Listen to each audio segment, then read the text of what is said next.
Hi, everyone. It's Marilyn and Lori, and welcome to Who Can It Be Now? This is going to be a very special story. 45 minutes. I'm going to try to keep it to 45 minutes. It might be part two, might be part one, part two. This is part one. We'll see what happens. This is a story for all of you who are teachers, coaches, healers, really powerful people that know that you've been put on this earth to help others, whether you're a parent, somebody who's just giving someone a hug, a smile. You're ready to step out of the darkness and come into the light. You just know there's something inside of you that can help humanity, and you're being called to help humanity. This is going to be a story for all of you. It's a story where you're going to understand the magic of receiving and the magic of giving and the intricacies along the way. And most importantly, what you're going to learn in this story is the power of home and how home is in your heart. I had a very powerful introduction for you, and I tried recording this already, but as I can do sometimes, I was going a little bit too long with my story because a lot of times I don't know what I'm going to do until I get on the podcast, and I just allow it to come through me. This podcast has been percolating inside of me since I hosted my retreat last week with Anna Maria Vasquez and Dr. Stephen Farmer at Joshua Tree. I'm recording this on October 30th, 2023, and it's now 4:44 p.m. And it's been percolating in me since then. And as stories go, the more that you share it with other people, the ahas, the epiphanies, and painful moments, if you have them, the shorter the stories get because you work through them. So I started this podcast with you guys, started recording it, and I realized I was just getting to things a little bit longer than I needed to. So I'm going to summarize what I can. And the other thing I want to bring attention to is I've been watching some of the reels that we've been doing for my podcast. I am not picking my nose or picking my ears. I tend to scratch my nose a lot. I've been doing it ever since I was a kid. And in Brooklyn, they used to say, "Oh, you're going to get into a fight if you scratch your nose." I think I'm really trying to be Tabitha and wiggle my nose and create magic. And I actually can wiggle it on YouTube. They can see I'm trying to wiggle it on my own. My father once offered to fix my nose because he felt it was big, but that's okay. I love my nose. So you can all look at it and say, yeah, it is a little big, whatever you want to say. And then I don't pick my ears. It's a lot of times I'm hearing and listening clairaudiently. So I'll stick my finger in my ear and it looks like I'm picking something out. I'm not. I swear I'm not. So I just felt like I had to say that because I saw that interview with Michael and there was a reel out there and it looks like I'm sticking my finger up my nose. I'm like, what are you doing? Stop it. Okay, moving the story along.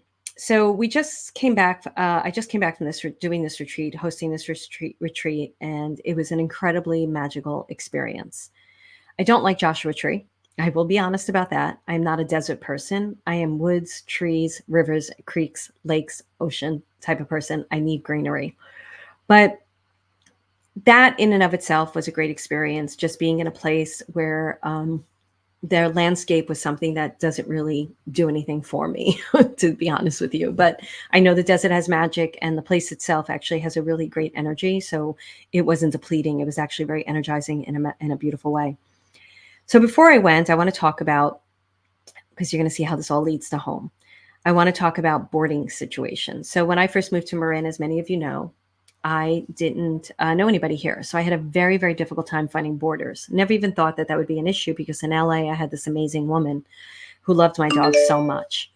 So I'm just going to let that be that. Ding. Anyway, so I interviewed many, many, many, many people and they were atrocious, absolutely atrocious. And I was very picky about where my dogs would go. So I hired a dog walker who would also board them. And I really wanted them in somebody's house, not in a boarding facility. So I was going all over the place. And I'm not going to get into all the stories of the horror things that I saw and the people that really didn't care. And they were just taking the money. And I was like, you can get my dogs. So I found this dog walker and he was pretty good. I didn't need a dog walker, but I wanted him to get used to my dogs so that they could board at his house. And one time they were supposed to board at his house and he didn't really have a great time with Venus. He wasn't, He was a really nice man, but you have to be overly confident with Venus. Venus is actually super sweet. I bring her everywhere with me now. People pet her. She gives kisses. She sits on the tennis court with, she's not even tied up. She just sits and waits for us to finish tennis. And then on the break, she comes over and says hello to everybody and then goes back to her bed. Like, she's a super good dog. Yeah, she's got to be muzzled at the vet if they're like sticking needles in her, but that's okay. You know, don't be sticking needles in me when you're petting me, and everything will be fine. So I had this guy, and I was supposed to leave for a trip in 2 days to meet with E Network about a TV show for myself, my own TV show. And he came over to walk Venus, and I was driving down the hill, and he was driving up. No, I was driving up, and he was driving down. He was leaving my house, and he pulled me over, and he said, "I can't take your dogs. She just tried to bite me." And I was like, are you kidding me? Like, I have this important meeting. I'm leaving in 2 days. They're flying me out there. And he was like, I'll give you a name. So he gave me this name of this woman. I ran and met with her. Her house was like chaotic with a bunch of dogs. It was like puppies and toys everywhere. And I was like, it'll be fine. She seemed fine. It'll be fine. So I dropped Mike and Venus off and I flew to LA. And that night she's sending me videos of Venus having anxiety. All during the day, she's sending me videos. And I'm like, yeah, you're leaving the house. You're leaving her alone. If I had known you were going to do that, I would have brought her crate. And so I'm like, what do you want me to do? I'm in LA. I have a meeting tomorrow. Like, what am I supposed to do? And Mike is just like hanging out on the couch. Like, what are you doing? So I went to the meeting. She's like, it's fine. I'll deal with it. I'm like, well, then stop sending me videos, deal with it. So the next day I went and had my meeting and I flew home and she was like, I'm never taking your dogs again. And I was like, fine, I'm never leaving my dogs with you again. Like, let's agree on something right here. So I had to find other boarders because I had a trip to New York like 2 weeks after that to go see my mother. And so the dog walker recommended somebody else. And I met with these people and I was like, oh, I really don't like these people. And they friggin' ripped me off, charged me an astronomical amount of money to board my dogs. I gave them the money. I could tell that they were going to take care of the dogs. I didn't feel like they weren't going to take care of the dogs, but it was something about them I didn't like. And I was between a rock and a hard place. And I've interviewed enough people to know, okay, intuitively, I know they're going to do okay, but they are ripping me off, man, charging me like $400 a night for the dogs, $350 a night. It was like some astronomical amount, but I had no choice. I was stuck.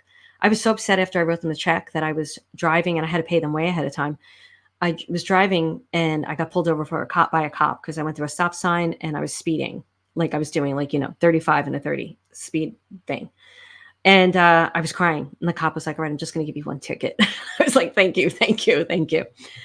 So that's the difficulty, right? So this time I knew I had trips coming up and I had to get Mike and Venus used to different boarding facilities because I was then I found trainers who take them. And then that was becoming difficult. Like, we can't take them. I'm pregnant, blah, blah, blah. And I was like, oh my goodness. All right. I'm just going to go to the boarding facilities because I talk to everyone. If I need to solve a problem, I talk to everyone. And so I took them to one boarding facility and I was testing it out and they seemed to do okay, but Micah barked all day and they were like, it's not really working. And then Venus snapped at them when they went in for her collar. And I'm like, something's not right. I had anxiety walking into that place. So I heard about this other facility. I'd been hearing about it for quite some time. I even went to a facility out in Petaluma. I was looking. And I went to this other facility and I brought Mike and Venus in and I'm like praying, just let them be good. Let it be good. And much calmer, nicer facility. Not that the other one was bad, but this one was just so much nicer.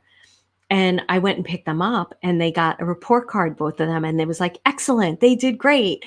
And Venus didn't want pets at first. Once she saw that her brother was getting all these pets, she wanted more pets. And I was like, yay.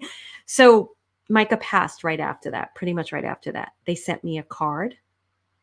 They all signed it and wrote about him personally. It wasn't just a sign. It was like, oh, he was the sweetest dog. They even, like, when I called them, they were upset when I went in there. They were like, we're so sorry. We really loved him. And they donated to Shepherd Rescue. Can you imagine? I went there once with him. So I was dropping Venus off, getting her used to the facility, and I had to drop her off for the week. And I felt good about them. I was like, they are really professional and really good. They're an amazing facility. So I dropped Venus off. I had to find a cat sitter at the 12th hour because my cat sitter couldn't come up the hill anymore. She was afraid of the hill. So I found this cat sitter at the 12th hour. She came over. I was like, oh, I freaking love this woman. Amazing. She's like, I'm going to sit in your house for an hour with the cats. I'm like, just feed them and go. She's like, no, they need to be with me. I'm like, okay, I'm still going to pay you the same amount. Just feed them. She's like, no, I want to be. Every day I'm getting videos of the cats. So many videos I couldn't even watch them. So I knew my cats were taken care of. And I also knew that when I get a puppy, this will now be my dog walker. This will be someone who takes care of my puppy. So I feel my animals are taken care of, and I go to Joshua Retreat Center, and I'm like, okay, don't really love the desert. And I'm at Joshua Retreat Center, and I haven't been live in front of people and physical in many years, probably before COVID. I was going to do a retreat. I was getting ready to do a retreat, and COVID happened. And I just love it. I'm so comfortable. It was a little stage. I'm so comfortable on stage. I'm so comfortable weaving story with lessons. We all facilitated a great retreat. This isn't just about me. The people were amazing. It was just this incredible experience. And I had about 7 people from Next Level Living there. And it was so wonderful. I had about 2 people. I had 2 people from my own list. I had more than that from my list, but 2 that I knew very well. And then I had 7 of my people from NLL. And then I had other people from my list who had readings with me, and I didn't know them. So I got to meet them. And I really wanted to connect with each person. And so the NLL people, they were amazing. Like they were making, I never laughed so hard in my life. Like I don't usually get friendly with students, but this is a different program, Next Level Living. They're very high consciousness. They're all out there doing channeling work and doing different work. So like the first day I was there, I went on a hike with some of them and had a great time. And I was also waiting to find out if I was going to get a puppy, which I got the email that I'm most likely going to get a puppy. Woohoo, I'll tell you more soon. And had a great time with them. Normally, I don't do that. I don't I don't become friendly with my students because, and that's a whole other story I'll tell another time. So then, the first night we were there, they came over to my room because I had a suite. Suite. We can barely call it a suite. I had an extra room, and we just sat around talking and laughing, and just had an incredible. It was so amazing, and I could see the level of bonding. Like they bonded so much. They're such good friends with each other. They get along great. So I was doing my thing, and this is going to teach all of you who want to do this type of work. And I was holding energy for every single person there. Besides Stephen and Anna Maria, they were holding energy for every single person and me. And then we had this beautiful assistant, Myra, who was holding energy for all of us as well. And by Wednesday, I started getting a headache. And by Thursday, I was just not feeling good. I had a headache, and everything was leaving my stomach. Let's just put it that way. And I knew something was up. And one of the things that was up, and if she listens to my podcast, she might recognize herself, she might not. One person was really pulling on my energy too much. It was way too much for me. And I had to take care of myself, and I realized it. And so I went to the room on Thursday, and I didn't have to present until that afternoon. So I had some time to just be in. Anna Marie and Stephen were like, don't come, just take care of yourself. And I was like, no, I want to be there.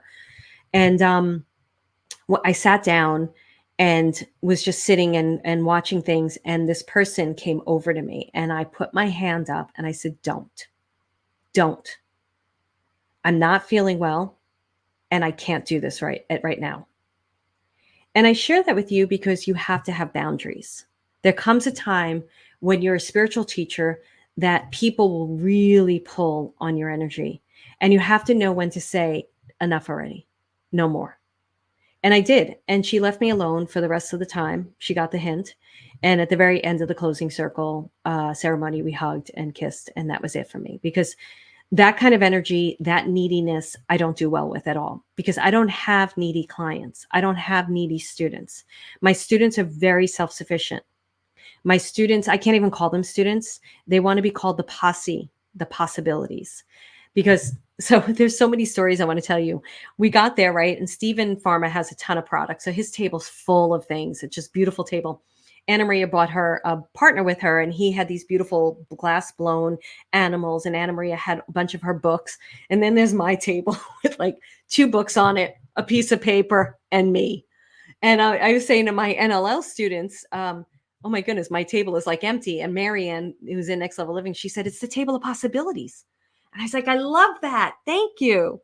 And then I was like, I don't know what to call you guys. They didn't like being called academics. They didn't. I'm like, what do I call you? And she's like, we want to be the posse, the possibilities. And I'm like, okay, you're my posse. So that was another like experience of like, accepting yourself fully for who you are. Like my table's completely empty. It's bare. Is anybody going to come over? Everybody's over at Steven's table, which I love. We love each other. There was no ego between the three of us. It was so much so that when we were selling our programs, one woman was going to join my program.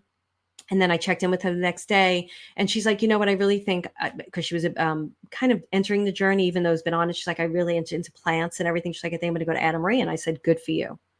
Like we had no ego towards, we celebrated each other, which also facilitated a beautiful retreat, because when do you get in front of spiritual teachers that don't compete with each other? And we had no competition, and everybody in the room, all the people there, the participants, were like, wow, there's no ego here. There's no ego between any of you. And I'm like, no, we really love and respect each other, and we all do different things.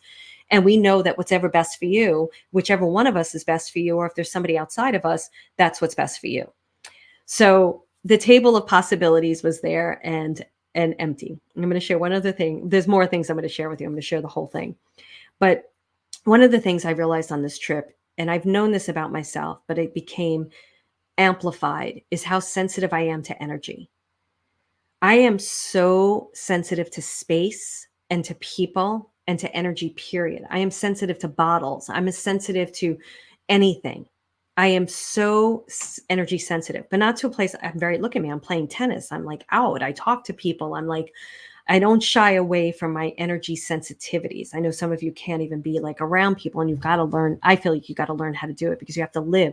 What Next Level Living does is we bridge the spiritual with the physical, how to bring the spiritual into your physical body and walk this earth with your power.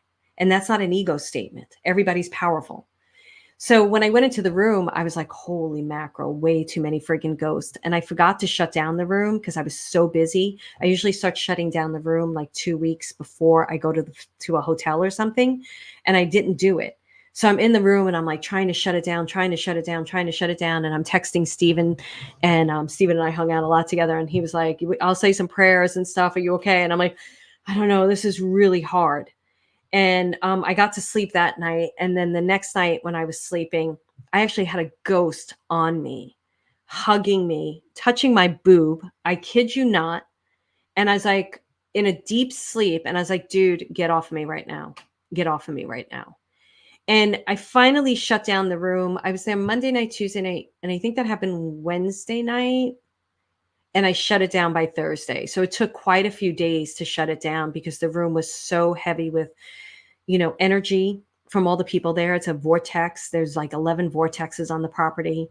And also from when you're a medium, all the ghosts in the area, like you're like a lighthouse, and all the ghosts in the area, like, oh, we're going to her room, we're going to her room, we're going to her room. And then I'm holding space for a lot of people. So I'm not in my powerful self. I'm like, I am, but I'm like holding a lot of space. So it took a while to shut it down, but I finally shut it down, which was great. But even going into the getting sick the next day and telling the student, get away, because my energy is so sensitive.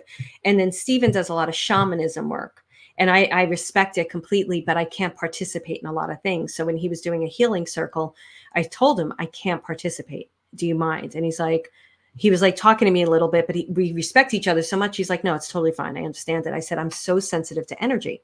So they did this healing circle, and I stood in the circle, and he knew not to call on me. He knew I wasn't going to go in and do any healing. I don't let anybody touch me healing wise unless I know you and I trust you, because the healers that I used to go to, they were very good until I found some of them, they didn't shift their consciousness, and they would project onto you what there wasn't clean inside themselves. Not everybody knows how to facilitate healings and readings by being clean. Like I don't project my stuff onto people. Now, Steven did a beautiful job. It was absolutely magnificent. It's not my area of expertise, and it's not for me to participate. I don't relate to the earth like a lot of people do. I relate more to dimensions, space, planets, things like that. And Anna Marie is all like trees and plants, so they're perfect, right? But I have so much respect for the whole process and what he did, and the students got so much out of it, the participants. But at some point, I was in it, and Spirit told me to leave, and I left. And I missed what went down. Something went down. I'm not going to share it because it's all private to the participants there. And it was a beautiful facilitation for the person who went through it, and the people that were there, they were able to help facilitate it, right? So I shouldn't have been in that room anyway at that point, right? Because it was so powerful. It wouldn't have been good for me at all. And Spirit knew to get me out of the room. So I came back in, And there was a lot of tears. And one of my students broke down completely. And this was a really beautiful moment because she's standing there. And one of my NLL students, they're all friends, right? This is all NLL. So one of my NLL people crying. The other one comes over and hugs her. I ran over to hug her and I was like, baby bear, because I feel like a mama bear with them. And then all the other NLL people came in and we're in this incredible group hug, just holding her as she's like letting everything release. She needed to let everything release. She's had so much going on. She's so gifted and she's like blazing in this world. But this is the support you need, right? You're growing, you're expanding, you're getting bigger, and you need people who see you, celebrate you, and support you. So we were all hugging, and then other people came in on the outside, but the seven of us were like, wow, on top of each other, just like this, really protective. So it was a really magical experience to witness that and how we support each other. And everybody was beautiful there. I'm not saying anything. Everybody was beautiful. It was really, really lovely experience. Absolutely lovely. So Thursday night, I think it was Thursday night, we had a signed book. We said we would sign books. So we pitched our program, right? And we all pitched programs, and it wasn't a sales pitchy thing. We jam packed that thing with information, but we wanted to give people the opportunity to continue on with us. So we took like 45 minutes to just share what our programs were at the very end. And then we went to dinner, and then everybody was to come back and sign books. So I went to my table, my empty table, and I sat there and people were getting online for Stephen and Anna Maria. And wait, I got to drink some water. So hold on. And I said to God something that I used to say all the time. I was like, okay, that's good. I had no jealousy. I didn't think bad about myself. And I was like, okay, bring to me those who are seeking on the highest spiritual path. Whoever wants their book signed by me. First of all, I don't even like signing things like that, to be honest with you. But I was like, whoever wants their book signed, they'll get their book signed. And that's fine with me. And then somebody came over, and I can't remember who it was. And then somebody else came over, and I started signing books. But because there wasn't really anybody on my line, I started giving little mini readings, and I was writing something special for each person. And then I looked up, and there were a few more people on the line. And so I was just doing my thing. And then two of my NLO students were right there, and they were like, can you hurry it up? And I'm like, okay, why? And they were like, because everybody is here for you. And I didn't realize there was a long line. People were sitting on the floor. They were waiting. And I was like, oh, I had no idea. And it was really a very humbling experience because I was there for quite some time. I was there really long. Like Anna Marie and Stephen's like, can I go? I know you need a ride, but can I go? And I'm like, you can go. It's fine. And I signed all the books and I went back to my room and I was like, oh my goodness, like I have to learn how to receive. It's been one of the most difficult things for me. And so what I struggle with in all the time that I've been doing this work is when people come to me and they say, you've changed my life. And normally what I would say to people is, you did it. I said something in the reading, you heard it and changed your life. Now, many times things came through in the readings that they didn't know. And it was kind of crazy what happened. But it was crazy in a good way. It was like, how could that possibly be? And it was crazy in a good way. And then it came true and their lives changed, like big things. But I just always felt spirit work through me. And then I felt the person listened and received it. And then the life changed, right? And you have to be willing to receive in order for your life to change, the reading and the material and everything. So I was like, you know what? And people like said to me, I came here purposely just to, to see you. And I'm sure Anna Marie and Stephen had that too with their students, right? So this is nothing about them because we're all beautiful souls. But I was like, I've got to, and one woman was coming who I love so much, and she was going to like stay in she didn't have a hotel room. We'll just say that. And she shared it with other people. So I think she's fine about it because she had no shame, but she's like, at the very last minute, she's like, I really want to come and I wanted to see you. And you have to realize how much you've changed my life. And I started realizing when I went back to my room, I have to learn how to receive this. I have to realize that the work I do really changes people's lives. And I have to be okay with that. And I have to be able to receive it on an even bigger and greater level. So I think that was actually, I don't know what night that was. That was Thursday night, I think. And Friday, I implemented it in my lesson to them. And I shared with them, like, you think you're ready to receive. But if there's 1,000 students out there that want to know you, are you going to be able to receive that? If there's a million people out there that want to know you or are commenting or saying, I love you because you've changed my life, are you able to receive that? And I recognize there's a difference, right? So my next level living students, I have coaching clients, they pay a good amount of money for me, and they have Voxer support, which is an app that they can communicate to me through. They never use it ever. I'm like, why don't you use Voxer support? You're paying for it. They never use it because they're so self-sufficient. And I realized at this retreat, like I shifted my audience last year, as many of you know, and I've shifted to an audience that is very self sufficient, that isn't needy, that is really on the journey, and they're recognizing the work that they're doing with me. And one of my, Donna, who you've gotten to know quite a bit on this podcast, because I've interviewed her twice and I'll be interviewing her again because she's got a couple of books coming out. Donna said a couple of things to me. I gave everybody a guide, and I'm going to start releasing these new guides. They were just channeled to me. And she said, you've covered the guides in the first day, but then it was all about the clairvoyancy and clairaudience and working the gifts. And this one woman who was looking to join Next Level Living, she said, we were doing experiential readings. People were doing readings. And she said, I don't really want to do readings. And I was like, oh, we don't do readings in Next Level Living. I totally forgot. Like I was teaching something I don't normally teach anymore, because what we teach in Next Level Living is a whole other level. And Donna said, yeah, we don't. Marilyn works with us on channeling. We work with our guides. And I didn't even realize it because I don't know how to explain Next Level Living to people, which is a problem. And this isn't a Next Level Living pitch. Just bear with me a second. And so Donna said, you touched on the guides the first day, but we really didn't come back to them. And I was like, oh my goodness, you're totally right. I think she told me that Thursday. So I brought it back in Thursday night in the readings. I brought the guides back in. And I realized like this has been my platform for years, teaching about guides. But last year, when I decided to no longer work with the person who I have to drag a horse to the water, drag people to the water, like I can't work with those people anymore. I'm done. And when I decided that, I shut a door to what I'm really good at, teaching people how to elevate their gifts, use their instrument, and speak to their guidance, whatever you call it. And this retreat and hearing what they had to say taught me, oh yeah, higher conscious guides. That's what I teach. I teach people how to get in touch with the higher consciousness guidance. And it was just a really good like mirror back to everything. And what I also, so getting on this is I'm learning about myself as a teacher as I go into this new like iteration of myself. And also I'm learning how to receive the accolades that people give me. And it's not from ego, right? It's like, yeah, I am really good at what I do. Like Stephen was sitting there going, I'm really good at what I do, is what he was saying about himself. And it wasn't from ego. It was from ownership. And I was like, yeah, and I get it. And I say that too. I'll say to people, readings are like now strategy sessions are $750 to, I'm actually going to be $800 for 60 minutes if you want a strategy session. My coaching's more than that. And I have no qualms about charging that. None. Because I know that people's lives are going to change in that 60 minutes. And it's the same with classes, right? But now it's becoming on a mass level.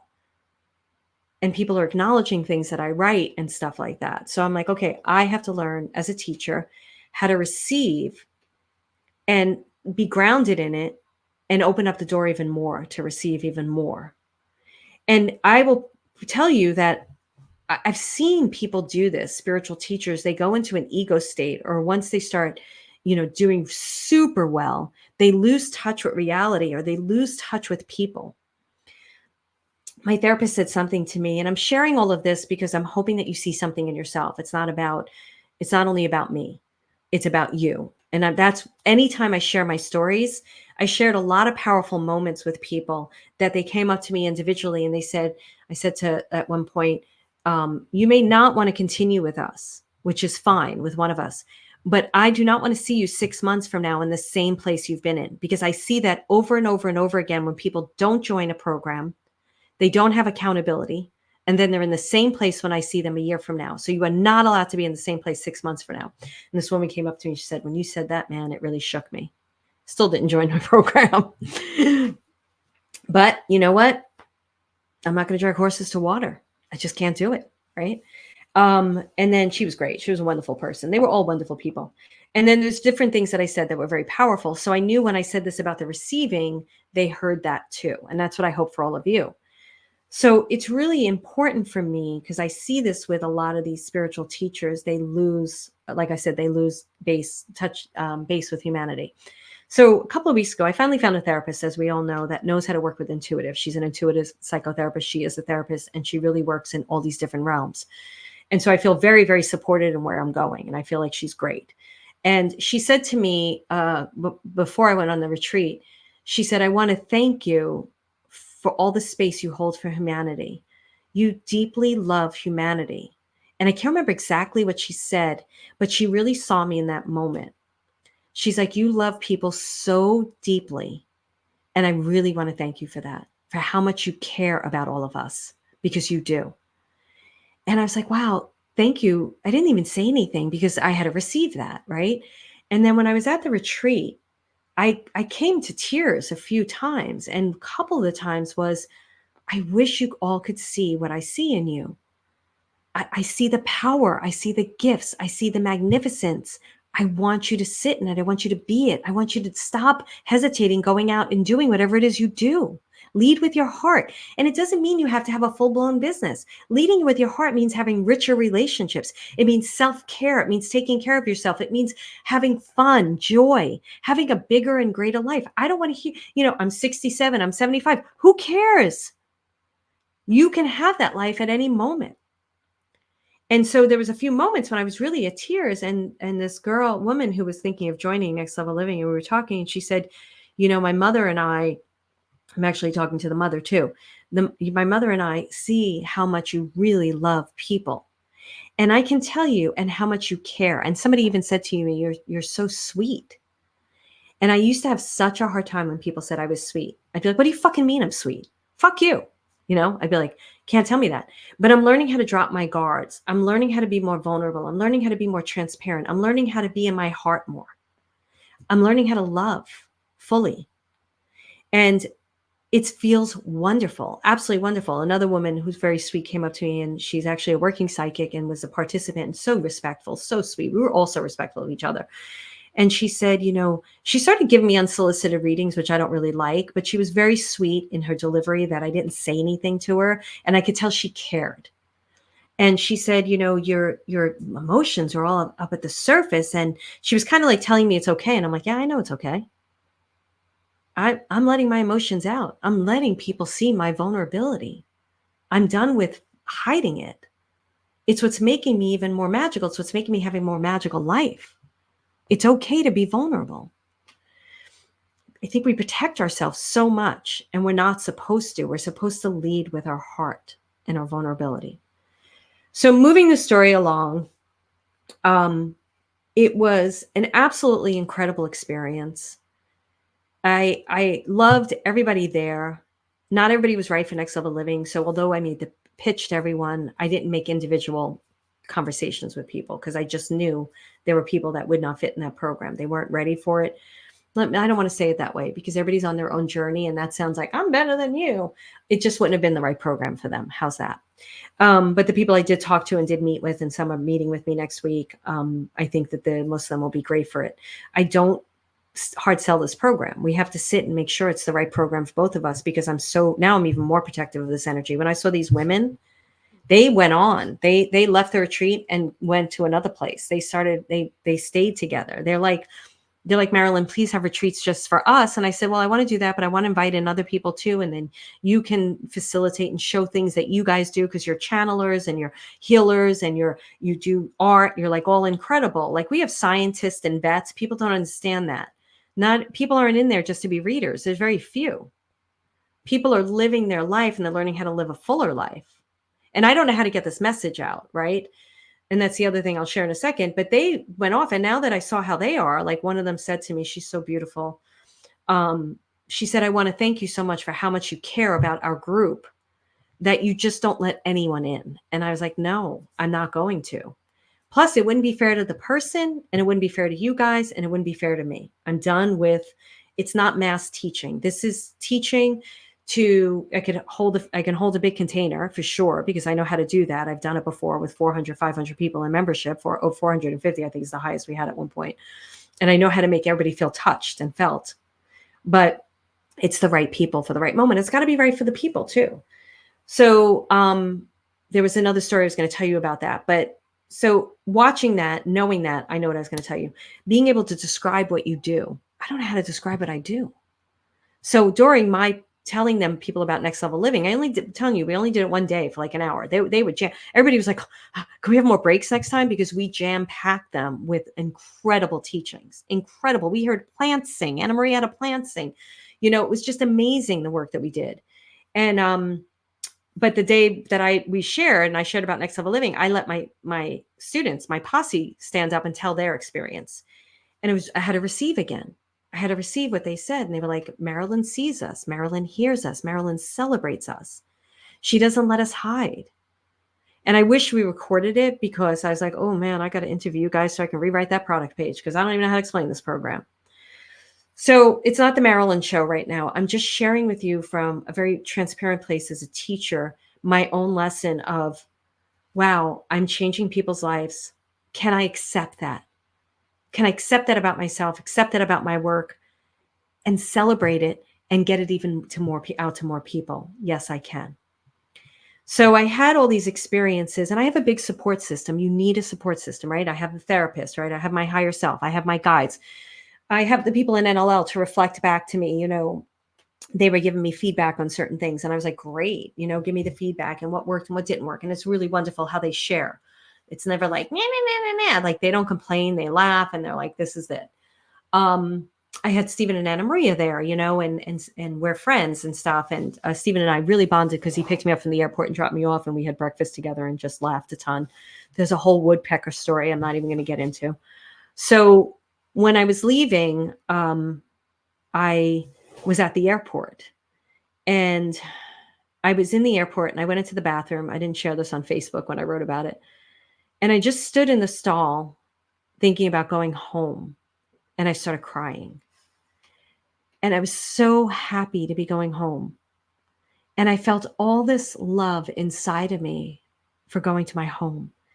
And I realized in that moment how Marin has become my home. So I left the bathroom and I sat down and I wrote this beautiful post on Facebook. And I want to read you the last lines because I want to explain something to you. So I didn't know I was going to do this. I never know what I'm going to do until I come on here. Which may drive some of you crazy and unsubscribe, and others may be like, yeah, I kind of like the flow. It's a little crazy, and whatever. I don't have perfectionism gene. I just don't have that gene. Some of you may be like, can you get the gene, the perfectionism gene? So I wrote this whole experience, right? I said, at the airport in Palm Springs, I stand still thinking about heading home. I didn't tell him I was in a bathroom stall, and grow teary-eyed. I'm happy to be going home. It's taken a long time for me to feel like Marin is my home. I'm so grateful for the beauty that surrounds me every day, the amazing tennis, good food, friends, and neighbors. One of the hardest things when I moved was finding boarders for my animals. Venus is happily socializing in an amazing facility, such an incredible place. They met Micah once and loved him. He shortly passed after, and they sent me a card signed by their workers and donated to Shepherd Rescue. I found a new cat sitter. She is wonderful. Every day she sent videos of my cats. We facilitated a beautiful retreat, Anna Maria Vasquez, Stephen Farmer, and I. Lovely people. We laughed, cried, bonded, and most importantly, expanded and loved. My heart is so full as I sit waiting to head to my happy home, a place I chose to live long before I knew it existed. And there's so much truth in that. Like I chose this place, Spirit chose this place for me long before I knew it existed. And when I was deciding to move to Marin, and asking them, should I move to Marin? Should I move to Marin? They wouldn't give me a yes or no. And most of you know this story. So I was in a meditation. And I was like, will you just show me a sign? Should I go to Marin? Should I go to Marin? And they showed me a yellow and black butterfly. And I was like, I was so pissed off at them. I was like, fine, you're not going to give me an answer. I stopped the meditation. And I was like, I'm going to go for a hike. And I went out my front door, and what's flying around my front yard is a big yellow and black butterfly like I've never seen before. I've never seen these butterflies before. And I was like, oh, I meant to move to Marin. And one of the things my guides told me is, if you only knew how happy you would be, you wouldn't hesitate to leave. If you only knew how happy you're going to be, you'd never hesitate to leave. Now, many of you know, like the first couple of years here were very hard for me. But not once did I regret my decision. Not once did I say to my guides, why'd you send me here? I knew I was on this expansive, incredible journey. I just knew it. And as hard as it was, and as I wasn't understanding, and I was going into all these circles and trying to meet people, and I was like, you're a bitch, you're a bitch, you're a bitch. I just wasn't having the best experiences. And I was very open-hearted when I came here. I was really ready to meet people. That's my experience all the time. I've said this before. I have friends for over 40 years. I gather friends and I keep friends. And I never said to my guides, why did you send me here? Never once. And I recognized in that moment that home is where the heart is. That Micah's passing opened my heart in a way. When he came into my life, he opened my heart in a way that I can't describe. And when he left my heart big and open, so expansive and big. And what I realize is my whole life, I have looked for home. I grew up in a fucked up house that was falling apart, was just screaming and yelling and fighting all the time. And one of the first therapists I had, I was living in Manhattan. She was like, you don't have a home. You need to develop a home, create a home. And I invited all my college friends over and they helped me decorate my house. Like we went to Bed Bath and Beyond and we went places and I was like, I need a home. Can you guys help me? And then I moved in with this guy who was so great with home that he decorated the apartment we lived in and he made a home. And then he moved out and there were like books on the floor and he took the bookshelf with the can opener and, and then the home's disrupted. And then they bombed friggin' World Trade Center, my home, all of our homes in our hearts. We were all affected by that. I'm very aware of that, but Manhattan was my home. And I left Manhattan right away. I went to LA. And there were moments in LA where I loved it because I had so many people from New York and I really loved the lifestyle there. It took a long time to like LA too. And then I came to Marin and I loved the nature right away. And there was tons of tennis and hiking and there was just so much that I wanted that sang to my heart. But it wasn't until standing in the bathroom stall at the Palm Spring airport that I was like, oh, home really is where the heart is. Home is where the heart is. And I felt so peaceful and good in that moment. I still do. And I knew this big transformation's been happening to me where I'm finding more peace in the moment, more love and more grace for people and not trying to change people around me and accepting them more because I accept myself. So I came home and went and picked up Venus and they said she did great. And I was just so happy that she's got that place. And I went and played tennis the next morning and they, one of them saw my post and she was like, oh, are you not going to Seattle now? And I was like, oh, she doesn't get the message. And I said, no, I'm still looking at Seattle, but feel very settled here. I'm very happy. It's such a great way to look for a new home, right? I don't feel like I have to get out tomorrow. And like, no, I'm still exploring Seattle. I'm still getting houses, just got a list of houses today. Still going to go up there and check it out. I'm still watching their weather patterns, but I'm good here. And then this other guy that I'm friends with, he's always telling me what to do. I really like him a lot. He's like, you got to go there for a month, Marilyn, please, And he's like advising me. I'm like, don't worry, I'm going to do that. Don't worry. But I'm like, stop telling me what to do because I hate when people tell me what to do. Meanwhile, I tell everybody what to do. And at one point, we're playing tennis and Venus is on the court and they love Venus. And actually, the woman who said, oh, you're not moving, she's actually one of my emergency contacts because all during my time here, if anything happened to me, I didn't know what would happen to my animals. And my neighbor next door, we shared each other's emergency contacts, and I still didn't know what to tell her. And she's an older woman, and she's like, are the dogs going to be okay with me? And I'm like, well, my other neighbor's fine with them, so just have them come in. But I was like, where would they take the dogs? Where would they take the cats? What would they do? And it's been like a little fear in me the whole time. And I was like, I now have 3 emergency contacts.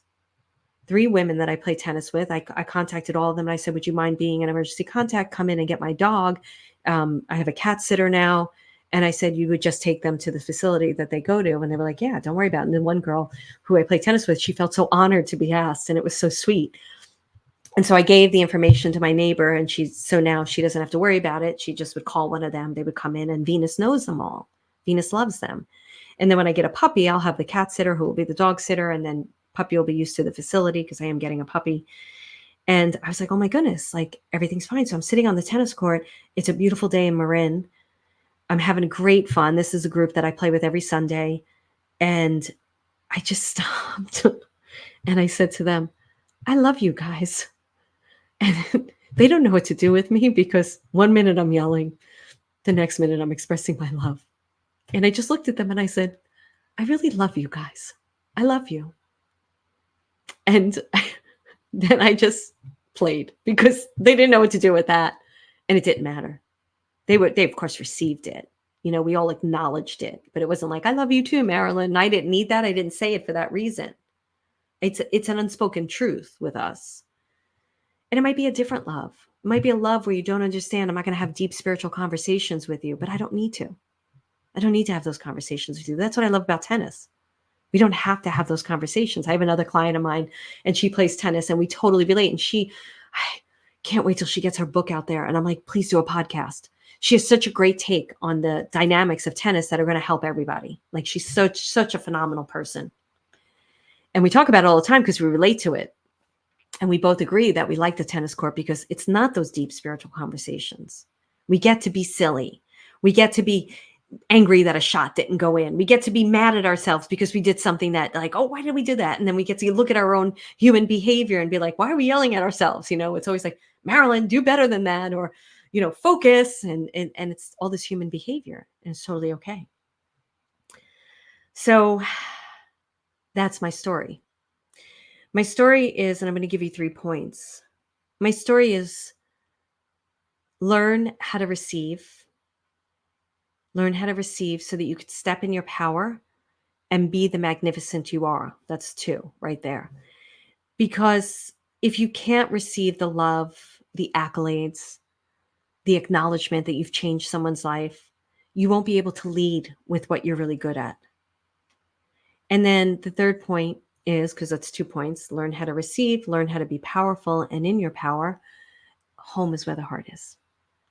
Home is where the heart is. So wherever you are is home. And take that with you. Like I've always known I would never leave Marin the way I left LA. LA I had to get out of. I don't feel that way about Marin anyway. I've never felt that way about Marin. I felt like my life couldn't get started sometimes until I left Marin. And then I stopped that nonsense. And I started really living here. And now I'm just like, okay, I'm going to bring home wherever I go. And it's such an easier place to be. So if I decide I go to Seattle and I'm like, yeah, Seattle's for me, and I continue to go back there and I will find boarders before I move. I will find vets before I move. I don't know about doctors because I still use my doctors in LA, but there are certain things I'm going to find way before I move. And then if I decide to move there, home comes with me. And that's the beauty of it all. All right, guys. As always, I'm going to say rate, review, subscribe. It really helps to get these messages out there. And I really want to get these messages out there. I don't want to hide anymore. And the other thing is, matter of fact, I have to tell one more story. Everybody kept telling me about this woman that was there and she just Googled it and came to the retreat. And I'm like, she just Googled it and trusted it and came to the retreat and she didn't know any of us. And so I was like, what's her name? And they told me her name and I went and sout her out because I was like, I got to talk to this woman. I want her to feel comfortable. She doesn't know us. And I talked to her and it was actually me she knew. And she didn't know how she found me, but she read my book and she found me. And then she wanted to go to the desert and she needed a retreat because she was in a transformation. Beautiful, beautiful soul. And she came to the retreat. And she was the one who was going to work with me and then decided to go with Anna Maria first and thought it was a great decision. I think she'll be in my she'll be great in my program too, but Anna Maria's incredible for what she wants to do with plants and trees. And that's Anna Maria's, nature's her thing, right? And but it was so touching that like someone, and I've been hearing this more, like people are just finding me. I was on a tele something. The woman's like, I just saw you pop up on Facebook. And I'm like, oh, that's nice. Spirit's like, I'm not doing any ads. I don't know how she found me on Facebook because I'm not doing any ads. Maybe it's on the business side. So when you get ready to receive and get ready to do your powerful work, the universe responds. and gets you in front of the right people. And that's the whole thing. One of the things when I was a reader, I know I'm going longer and I'll end in a second, but when I was a reader, I would always say, somebody taught me this lovely, lovely medium, Ruth, taught me this. She said, ask God, send me those who are truly seeking on the highest spiritual path. So that's not mine. She gave it to me. And anytime I was doing readings, I would ask God that. And then sometimes, like in the beginning, I was booked 2 weeks in advance until I started like getting 6 months in advance with a waiting list because I wouldn't do a year. Sometimes I'd be looking at it and my weeks weren't booked. And I'd be like, that's weird. And I'd be like, okay, God, send me those who are truly seeking on the highest spiritual path. And then I'd be booked. And that's what I did with this too. I was like, just send me those who are truly seeking on the highest, truly seeking on the highest spiritual path. I can't remember exactly how I say it. I never can because it's so in me. And when you lead with that, you're going to attract the right people. And the people that aren't for you, you'll know it and they'll know it. And they'll go to somebody who's right for them. And there's so much to go around. There isn't this scarcity. Where these mediums, one of the reasons why I pulled out of these medium circles, because I'm this, I'm that. You're not that. You can't do this. I do this. Only I do it. Like, we can all do it. You don't own it. God owns it. Source owns it. And if I decide that's what I want to do, I can be it and so can you. And there's enough people to go around for all of us. So go out there, be your magnificent self, be in your power, learn how to receive the gratitude from other people. And remember, home is in the heart. All right, guys, thank you so much. And yes, please, please, please share, rate, review, subscribe to the podcast. Share it with friends. Share it. All right. Thank you so much. Have a beautiful day or night whenever you're listening to this. Bye.